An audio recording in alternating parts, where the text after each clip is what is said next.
प्रिय भावकों, जय श्री कृष्ण। आज मैं ये बताना चाह रहा हूँ कि स्वस्थ कौन है। बाकी लोगों को पता ही नहीं चलता है कि हम स्वस्थ हैं या अस्वस्थ हैं। देखिए, मनुष्य के शरीर में 3 दोष होते हैं, वात, पित्त और कफ। अगर ये तीनों समान स्थिति में हैं, ऊपर नीचे नहीं है, तो उस व्यक्ति को स्वस्थ समझना चाहिए। दूसरी बात, अगर ये असमान स्थिति में, बिखरी हुई स्थिति में, तो स्वस्थ नहीं है। रस, रक्त, मांस, मेद, अस्थि, मज्जा, शुक्राणु, ये 7 धातु मनुष्य के शरीर में होती हैं। अगर ये 7 धातु भी अपनी समान स्थिति में है, कोई इनमें विकार नहीं है, तो ये समझना चाहिए कि वो आदमी स्वस्थ है। जैसे रस सही बन रहा है, रक्त दूषित नहीं हो रहा है, मांस सही बन रहा है, सही रह रहा है, दर्द नहीं हो रहा है, मेद शरीर के अंदर होती है, ये भी सही स्थिति में, हड्डियां सही हैं, विकास कर रही हैं, और मज्जा और शुक्राणु ये अगर सही स्थिति में है, तो आदमी स्वस्थ है। 3 नंबर की बात यह है कि देखिए, जठराग्नि, पाचन शक्ति, अग्नि आपकी समान स्थिति में हो, न ज़्यादा तेज न ज़्यादा मंदी, ठीक है, वो आदमी भी स्वस्थ माना जाता है। ये सब जैसे वात है, पित्त है, कफ है, 7 धातुएं हैं और जठराग्नि है, ये सभी अपनी अपनी रीति नीति से काम करती हैं। इनमें कोई विकार उत्पन्न नहीं होता है, तो वो व्यक्ति स्वस्थ माना जाता है।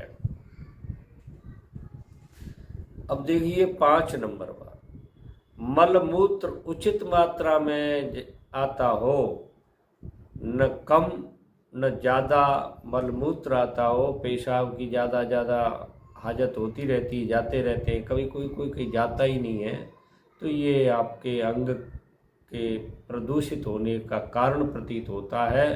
तो मलमूत्र भी उचित मात्रा में निकलता हो, जाता हो, विसर्जन होता हो उसका, तो वो भी आपके स्वस्थ होने का समाचार देता है।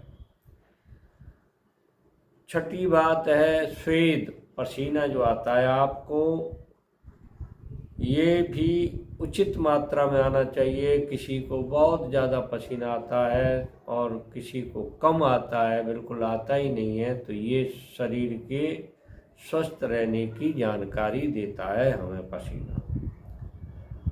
शरीर में देखिए 10 इंद्रियां हैं, 5 कर्मेंद्रियां, 5 ज्ञानेंद्रियां। अगर ये सारी इंद्रियां अपना अपना काम उचित मात्रा में समान स्थिति में कर रही हैं, जैसे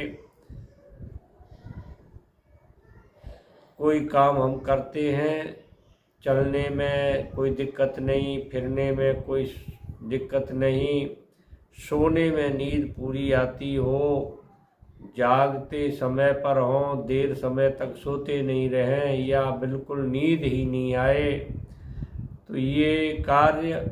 और देख लीजिए, सुनने में सही सुनते हों, सूंघ, नाक से हम सूंघते हैं तो उसमें सही सुगंध आती है कि नहीं आती, किसी किसी को सुगंध आती ही नहीं है, तो वो अस्वस्थ है।